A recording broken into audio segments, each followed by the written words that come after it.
हर्जिसन disease megacolon या egg ganglionic megacolon. हमने last video में पढ़ा था माल एब्जॉर्प्शन सिंड्रोम।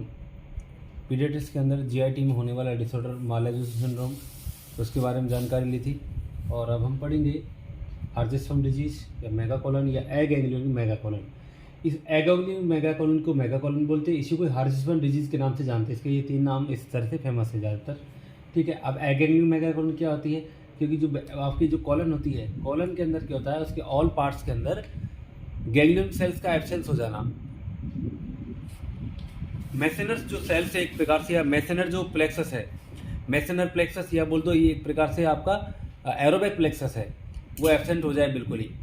या तो एरोबिक प्लेक्सस एब्सेंट हो जाए, या फिर मैं बोल दूँ एक प्रकार से मेसेनर जो प्लेक्सस है वो एब्सेंट हो जाए, जिसकी वजह से क्या होगा, बहुत सारे सिम्टम्स नजर आएंगे और उस टाइम हम कह देंगे एग गैंग्लियोनिक मेगाकोलन। क्या बोल देंगे उसको? Egg ganglionic megacolon. ठीक है, एरोबिक और मेसेनर प्लेक्सस क्या है, यानी ग्रुप ऑफ, वहाँ पर क्या है, एक प्रकार से ग्रुप ऑफ नर्व फाइबर्स हैं। ग्रुप ऑफ नर्व फाइबर्स है mucosa and submucosal layer of the GIT. तो mucosa and submucosal layer of the GIT, ठीक है,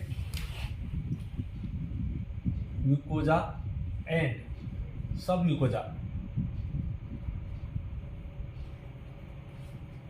layer, mucosa and submucosa layer के अंदर क्या होता है, जीआईटी के अंदर क्या होता है, एब्सेंस होते हैं। क्या होते हैं आपका? मेसेनर और एरोबिक प्लेक्सस होता है, इनकी एब्सेंस हो जाती है। और इनकी एब्सेंस हो जाती है तो ये एब्सेंस होगी, यानी गैंग्लियन सेल्स नहीं इसके अंदर। ये क्या है, एक प्लेक्सस है, बहुत सारे ग्रुप ऑफ नर्व फाइबर्स हैं, तो ये गैंग्लियन सेल्स वो नहीं है, वहाँ पर नहीं है, तो एगैंग्लियन हो जाएगी। यानी कि वहाँ पर जो आपका पेरिस्टाल्टिक मूवमेंट है वो वहाँ डेवलप नहीं होंगे। ठीक है, क्या नहीं होंगे? पेरिस्टाल्टिक मूवमेंट डेवलप नहीं होंगे। ठीक है, तो जिसकी वजह से क्या क्या देखने को मिलेगा, फेलियर टू पास मेकोनियम पास नहीं कर पाए बच्चा इन 24 आवर्स इन लाइफ। भाई 24 घंटे की लाइफ के अंदर बेबी अभी जन्म लिया है, 24 घंटे के अंदर क्या है, उसने मेकोनियम पास नहीं कर पाएगा। ठीक है, नॉर्मली आपको बता दूं 24 आवर्स से पहले क्या है, वो मेकोनियम पास आउट कर दे तो वो एक प्रकार से नॉर्मल होता है। जबकि 24 आवर्स के बाद अगर करेगा तो एबनॉर्मलिटी कुछ न कुछ प्रॉब्लम है। तो यहाँ पर 24 आवर्स की लाइफ में क्या नहीं करेगा, मेकोनियम पास आउट नहीं करता है। एगैंग्लियन के या फिर ऐसी एक कंडीशन होती है जिसके अंदर अपन क्या होता है, जो आपकी ये कॉलन है, कॉलन क्या हो जाती है, एक प्रकार से ब्लाइंड हो जाती है, या मैं कह दूँ एक प्रकार से ब्लॉक होती है, तब भी मेकोनियम नहीं पास होगा। ठीक है, तो एगैंग्लियन मेगाकोलन में भी क्या है, स्टूल पास आउट नहीं हो पाएगा, प्रॉपर रूप से आगे की तरफ नहीं बढ़ पाएगा, पेरिस्टाल्टिक मूवमेंट नहीं होंगे। एक बाइलस वॉमिटिंग हो जाएगी, यानी कि जो उसके अंदर बाइल मिल रहा है, वो बाइल मिल रहा है तो स्टमक की तरफ पहुंचेगा सीधा पाइलोइड स्फिंक्टर से होता हुआ, और उसकी वॉमिटिंग होगी तो बाइलस वॉमिटिंग उसको क्या बोलते हैं। ठीक है, डिफिकल्टी बाउल मूवमेंट प्रॉपर रूप से हो नहीं पाएंगे। ठीक है, डिफिकल्टी एब्डोमेन डिस्टेंशन, और ऐसी कंडीशन डेवलप होने की वजह से अब बाहर नहीं जा रहा है, तो स्टूल वगैरह या जो पार्ट बाहर नहीं जा रहा है, तो वहाँ क्या आएगा, एब्डोमेन का डिस्टेंशन देखने को मिलेगा। ठीक है, इस तरह की चीज़ होगी। और tight sphincter with empty stomach, और जो स्फिंक्टर होगा वो कैसा होगा, एक प्रकार से टाइट देखने को मिलेगा। ठीक है, और आपका स्टमक है वो भी क्या हो जाएगा, एम्प्टी हो जाएगा, जिसकी वजह से बाइलस वेमोटिज्म वगैरह जैसी कंडीशन डेवलप मिलती है। ठीक है, रिबन लाइक स्टूल होगा, और रिबन लाइक स्टूल बोले तो रिबन जैसे फीता कर्मी या फीता की तरह क्या होगा, स्टूल वहाँ से पास आउट होता दिखेगा। ठीक है, तो वो बोलता है रिबन लाइक स्टूल। ठीक है, अब कुछ साइन होते हैं, रेड फ्लैग साइन बोला जाता है उनको। क्या साइन बोला जाता है? Red flag sign. ठीक है, इस डिजीज के अंदर इन रेड फ्लैग साइन का क्या क्या नाम है, डेली मैक्यूनियम इनको बोलते हैं, इस प्रकार रेड फ्लैग साइन बोला जाता है। कि जब इस तरह की एगैंग्लियोनिक कोई मेगाकोलन होगा या मेगाकोलन होगा, यहाँ पर गैंग्लियन सेल्स नहीं है, तो उसको कह देंगे रेड फ्लैग साइन होंगी, तो वहाँ पर डिलीट मेकोनियम बहुत लेट पास होगा, और नियोनेटल कॉन्स्टिपेशन हो जाएगा, उसको कब्जी हो जाएगी, बच्चे को पुअर ग्रोथ हो जाएगी, बच्चे की ग्रोथ प्रॉपर रूप से नहीं हो पाएगी, यानी बहुत ग्रोथ कम हो जाएगी। एब्डोमिनल डिस्टेंशन, एब्डोमेन क्या हो जाएगा, डिस्टेंट हो जाएगा, बढ़ जाएगा। ठीक है, down syndrome and other family history, कई चीज़ें ऐसी होती हैं कि डाउन सिंड्रोम होता है, या फिर एक प्रकार से क्रोमोसोमल एबनॉर्मलिटी होती है, या अदर फैमिली हिस्ट्री होती है, या फैमिली हिस्ट्री होती है। इन सब की वजह से भी क्या होता है, ये सब चीज़ देखने को मिलती है। तो ये चीज़ आपके रेड फ्लैग साइन के अंदर देखने को मिलती हैं। अब क्या होता है कि अगर ऐसा हो रहा है तो उसको पता कैसे लगेगा, तो पता लगाने के लिए हम डायग्नोसिस करते हैं, यानी पता लगाते हैं तो हम कह सकते हैं रेक्टल की पहले तो क्या करो, सर्जरी करो। जो रेक्टम है, आपकी जो कॉलन है, कॉलन के अंदर वहाँ से पेरिस्टाल्टिक मूवमेंट नहीं हो रहे तो पहले सर्जरी करो, यानी मैं कह दूँ बायोप्सी करो पहले। और बायोप्सी में क्या होगा, जो कोई भी इस तरह टुकड़ा निकाला जाएगा बाय द बायोप्सी गन के द्वारा, प्रोसीजर के द्वारा, तो उसके अंदर चेक किया जाएगा कि गैंग्लियोनिक सेल्स हैं या नहीं है, तो बायोप्सी में देखने को नहीं मिलेंगे। तो क्या देखने को मिलेगा, यहाँ पर आपके मेसेनर या एरोबिक जो प्लेक्सस होता है ये एब्सेंट देखने को मिलेगा। मेसेनर और जो एरोबिक प्लेक्सस होता है वो उसके अंदर देखने को नहीं मिलेगा। ये किसके अंदर करते हैं आप, डायग्नोसिस अपन पता लगाते हैं, हम टेस्ट करते हैं इस तरह से, ठीक है, बायोप्सी करते हैं अपन, ठीक है। नेक्स्ट आता है आपके एब्डोमिनल मैनोमेट्री। एब्डोमिनल मैनोमेट्री का होता है कि मतलब आप जीआईटी के अंदर लगने वाले कॉन्ट्रैक्शन या फोर्स को मेजर किया जाता है, या प्रेशर जो लगता है उसको मेजर किया जाता है, उसको हम बोलते हैं एब्डोमिनल मैनोमेट्री, ठीक है। दूसरा होता है आपके एब्डोमिनल एक्सरे, कोई तरह की कोई और कोई ब्राउननेस तो नहीं हो रही है और वहाँ पर कोई ट्यूमर वगैरह और कोई तरह की रुकावट तो नहीं है, तो उसके लिए अपन एब्डोमिनल एक्सरे या फिर हम बोल सकते हैं एक प्रकार सीटी स्कैन, इस तरह हमारे वगैरह ये सारी चीज़ें की जाती हैं। तो ये होता है आपके एब्डोमिनल एक्सरे, यानी डायग्नोसिस होता है।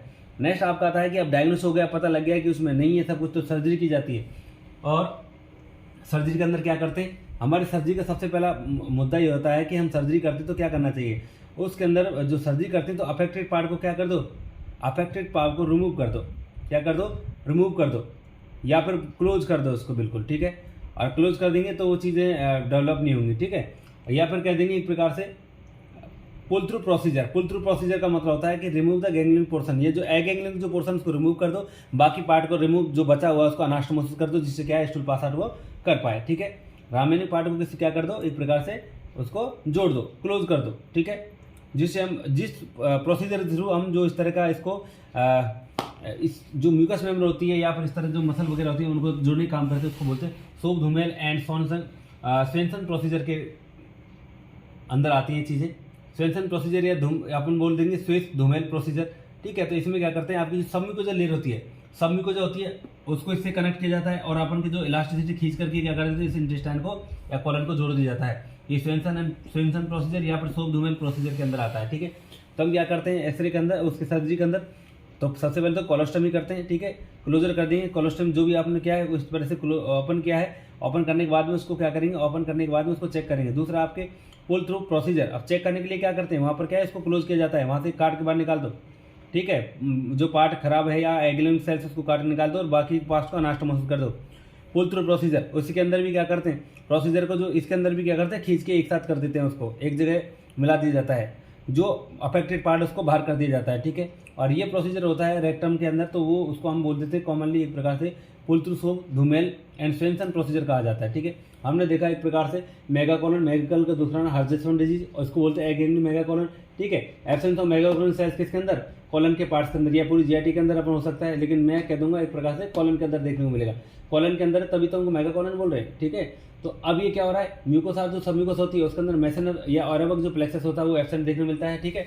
जिसकी वजह से क्या हो रहा है, बच्चे की जन्म हुआ उसके अंदर 24 आवर्स के अंदर क्या है, मेटोनियम पास नहीं कर पाएगा, बाइलस वोमिटिंग देखने मिलेगी, यानी एक प्रकार से वहाँ पर क्या होगा, वहाँ पर जो बाइल है, बाइल मिल जाएगा, बाइल जो आगे नहीं बढ़ पा रहा, जिसकी वजह से वो वापस स्टमक की तरफ बढ़ा है, तो बाइलस वोमिटिंग देखने मिलेगी। डिफिकल्ट बाउल मूवमेंट, ठीक है, डिफिकल्ट बाउल मूवमेंट मतलब बाउल के मूवमेंट हो ही नहीं पाएंगे जब ये एरोबैक और इस पर मैसेनस जो प्लेक्सस हो ही नहीं होगा, जब उसको पावर सप्लाई देने वाला नहीं होगा, तो कहाँ से आपके मूवमेंट हो पाएंगे, ठीक है। Tight and sphincter with empty stomach, यहाँ पर टाइट स्फिंक्चर हो जाएगा एंड स्टमक क्या होगा, एक प्रकार से एम्प्टी देखने मिलेगा, ठीक है, स्फिंक्चर की वजह से ऐसा खाली देखने मिलेगा। रिबन लाइक स्टूल की बात करें तो जो स्टूल है इस प्रकार से रिबन लाइक स्टूल देखने को मिलेगा, यानी ऐसा लगेगा जैसे रिबन के जैसे, ठीक है। रेड फ्लैग साइन होती है, कुछ रेड फ्लैग साइन में आपके डिलीट मैकेनिज्म होता है, नियोनेट कॉन्स्टिपेशन होती है, पुअर ग्रोथ होती है बच्चे की, एब्नॉर्मल डिस्टेंशन वगैरह, down syndrome and other chromosome abnormality हो जाती है, फैमिली हिस्ट्री जैसी कंडीशन डेवलप होती है, तो ये चीज़ें क्या आती हैं आपके रेड फ्लैग साइन के अंदर आती हैं। डायग्नोसिस की बात करूँ, रेक्टल सक्शन बायोप्सी करते हैं, तो रेक्टल सक्शन बायोप्सी में कह दूँ एक प्रकार से रेक्टल बायोप्सी, और रेक्टल बायोप्सी में चेक किया जाता है एरोबिक प्लेक्सस एंड मेसेनर प्लेक्सस, अगर ये एब्सेंस है इसका मतलब है इसकी वजह से देखने मिल रहा है, ठीक है। एब्डोमिनल मैनोमेट्री की जाती है प्रेशर को मेंटेन करने के लिए या प्रेशर को मेजर करने के लिए, एब्डोमिनल एक्सरे की जाता है कोई भी चीज़ को चेक करने के लिए, कोई ऑब्स्ट्रक्शन वगैरह तो नहीं है, ठीक है। नेक्स्ट आता है आपके सर्जरी में प्राइमरी एम होता है हमारा जो अफेक्टेड पार्ट है उसको रिमूव कर दो, कोलोस्टोमी के लिए या कोलोस्टोमी करो, अफेक्टेड पार्ट को रिमूव कर दो, ठीक है, और इसको वापस बाकी को क्लोज कर दो, ठीक है। पुल थ्रू प्रोसीजर होता है, पुल थ्रू प्रोसीजर के दौरान जो अफेक्टेड पार्ट है उसको निकाल देते, बाकी खींच करके उसको जोड़ दिया जाता है, कुछ म्यूकस मेम्ब्रेन को, इसके अलावा जो पार्ट रिमेनिंग रह जाता है उसको सबको जोड़ दिया जाता है, और वो सारा जो प्रोसीजर होता है वो soap Duhamel and Swenson procedure के अंदर किया जाता है। तो ये हमने देखा कि एक प्रकार से हर्जेसवन डिजीज या मेगाकोलन या एगेंगली कॉलन, ये सारी चीज़ इसके अंदर देखने को मिलती हैं।